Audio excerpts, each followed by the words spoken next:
Taking you live to Stanford's campus, it is the end of an era in Bay Area sports. In today's People Are Talking segment, we're going to discuss legendary women's basketball coach Tara VanDerveer announcing her retirement.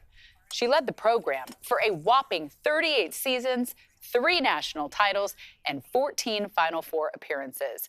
Not to mention, her teams have played in the NCAA tournament every year since 1988, and she was inducted into the Basketball Hall of Fame in 2011. Well, earlier this year, in a win over Oregon State, VanDerveer passed former Duke coach Mike Krzyzewski to become the NCAA's winningest basketball coach. She finishes her career with 1,216 victories under her belt. Now, we mentioned those 3 Stanford championship wins. This one you're seeing on the screen here, this is her most recent in 2021, and that's when her team beat Arizona by 1 point. Her first came in 1990 against Auburn. That year, the Cardinal had a 32-1 record, and then 2 years later, they beat Western Kentucky. So let's go over her resume again. Over 1,200 wins, 3 championships, 5-time National Coach of the Year awards, 14 Final Four appearances, and 27 Pac-12 regular season titles. VanDerveer said she was spoiled to coach one of the best at one of the top institutions in the world for nearly 4 decades. And we have been spoiled by you, Coach. So now the question, who will take up the mantle? Well, Stanford did announce negotiations have started for assistant Kate Pay to take over, and she just finished her 17th year as an assistant with Stanford. She also won a national championship as a Cardinal player back in 1992. Stanford also announced that VanDerveer will remain with the program in an advisory role. Well, for now, it is all about celebrating VanDerveer's legacy. Tom Crean, former head coach for the Indiana men's basketball program, says the only thing more bucket list for me than seeing a Tara VanDerveer practice before the Final Four in Indy was her own Indiana conference room talking about basketball. Also, the people with the most prestigious award in all of college basketball, the Naismith Awards, lauding VanDerveer with this: most wins ever. Really, that's all you have to say, right?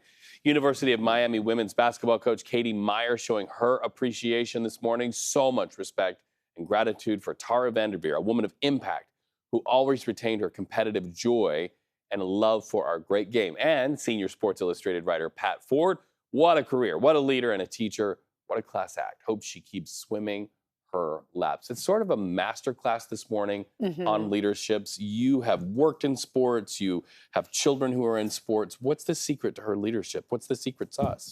Well, I wish I knew, Reed, Right. because I would be a very wealthy individual. You know, it's your passion, it's your dedication, and it's what she said. She doesn't even feel like she's going to work because you love it so much. Right. And if it's her joy of working with these young students and helping them develop these life skills on and off the court so that they can be successful, there's something that kept her going and motivated each day.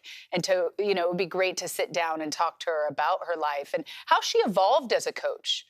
Because how she set out as a coach, is that how she ended her career? Did she learn and learn with the players and they taught her? Well, and how she navigated disrespect and dismissal. You know, I still remember in my life the time when, we won't talk about it, but there was a radio host who showed such disrespect for female basketball players. His career went down in flames because of it. And to see the evolution in our culture and to see people like Tara VanDerveer and other coaches who have just said, we're not going to pay attention to the noise. We're going to be about excellence. And now the payoff. Look at this. Yeah. Your son watching it on his phone from Disneyland. My 12-year-old son, I don't know if I've ever really seen him watch women's basketball, or he's told me that he's a women's basketball fan, but he was watching that national championship game, and in such an interesting fashion because it was on his phone. Right. We're outside, we're laying in the sun on our spring break vacation, and here he's scrolling up and he's seeing all the comments that people are making about the game while they're watching the game. So it was, you know, watching as a basketball community. So it was a really cool experience to be a part of, and he wasn't alone. I think they, outdrew them by like 4 million viewers. Yeah, and